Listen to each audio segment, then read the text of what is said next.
بتائیں جامعہ امام خمینی ماڑی انڈس میاوالی میں جشن عید سعید غدیر کے مبارک موقع پر پروقار محفل مشاعرہ کا انعقاد کیا گیا، جس میں ملک کے نامور اردو اور سرائیکی شعراء کرام نے شرکت کی اور بارگاہ امامت میں عقیدت کے پھول نچھاور کیے۔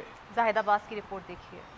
جامع امام خمینی ماڑی انڈس میاوالی میں جشن عید غدیر کے مبارک موقع پر ایک پروقار اور پرجوش محفل مشاعرہ کا انعقاد کیا گیا۔ اس بابرکت محفل میں ملک کے نامور اردو و سرائیکی شعراء کرام نے شرکت کی اور بارگاہ امامت میں عقیدت کے پھول نچھاور کیے۔ مشاعرے کے دوران شعراء کرام نے مولا کائنات حضرت علی ابن ابی طالب علیہ السلام کی شان اقدس، ولایت اور فضائل پر مبنی بہترین اردو و سرائیکی کلام پیش کیے۔ شعراء کے خوبصورت اشعار اور منفرد انداز بیان نے حاضرین محفل کے دلوں کو گرما دیا اور پنڈال مسلسل یا علی کے نعروں سے گونجتا رہا۔ وہ کسی اور طرف دیکھے یہ ممکن ہی نہیں، وہ کسی اور طرف دیکھے یہ ممکن ہی نہیں، منسلک ہو جو در حیدر کرار کے ساتھ، جو حق نما ہو کما حق ہو نبی کے سوا، قسم خدا کی نہیں ہے کوئی علی کے سوا۔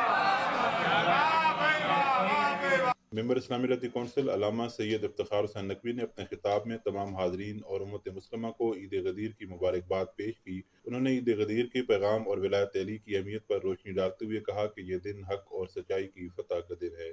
اپنے خطاب کے اختتام پر انہوں نے خصوصی طور پر وطن عزیز پاکستان کی سلامتی اور خوشحالی کے لیے دعا کی، امت مسلمہ کے اتحاد اور دنیا بھر میں مسلمانوں کی فتح و نصرت کے لیے بارگاہ الہی میں التجا کی۔